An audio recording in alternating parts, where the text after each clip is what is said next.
टी20 विश्वकप 2024 रे मुंबई इंडियंस अधिनायक चयन उपरे युवराज सिंह को बड़ मंतव्य।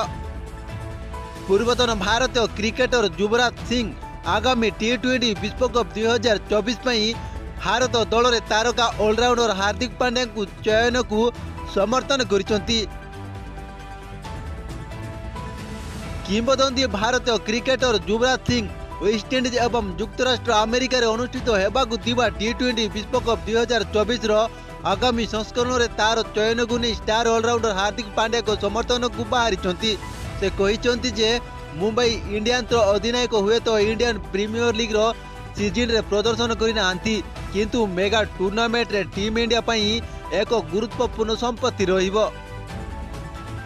युवराज सिंह कहिसंती जे टी20 विश्वकप 2024 रे चयन पई आईपीएल एकमात्र मानदंड नुहे बोली से खुशी।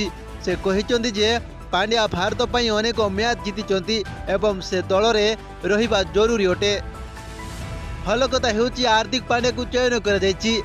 खेलाड़ी माने किपरि अंतर्जातीय क्रिकेट रे प्रदर्शन करिसंती एवं तापर से माने आईपीएल फॉर्म को देखंती। केवल आईपीएल फॉर्म नुहे, कारण जदि आपण आईपीएल फॉर्म को देखंती तबे हार्दिक को कार्य होई नहीं।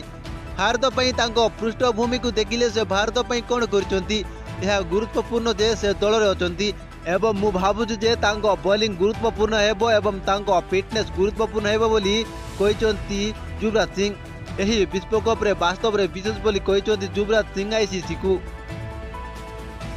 जदि विकेट कीपर को मध्य देखिबा युवराज सिंह मध्य संजू सैमसन को अपेक्षा ऋषभ पंत को टीम इंडिया रो प्राथमिक विकेट कीपर विकल्प भाव रे बाछिचंती, कारण से दल को खेलुतिबा एकादश रे अन्य एक बामहाती बैट्समैन खेलिबार विकल्प दैचंती। युवराज कहिसंती रोहित एवं जयसवाल निश्चित भाव रे खेलिबा उचित। विराट 3 नंबर रे बैटिंग करूचंती एवं ताहा हेउची तांकर स्थिति। तुमे सूर्य को 4 नंबर रे एवं तापरे तुमे दुईटी बड़ विकल्प पाइछ।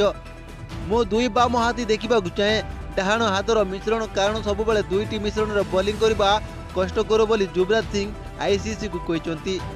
से आहरी मते कहिसंती मु बद हुए ऋषभ पंत को बाजिबी।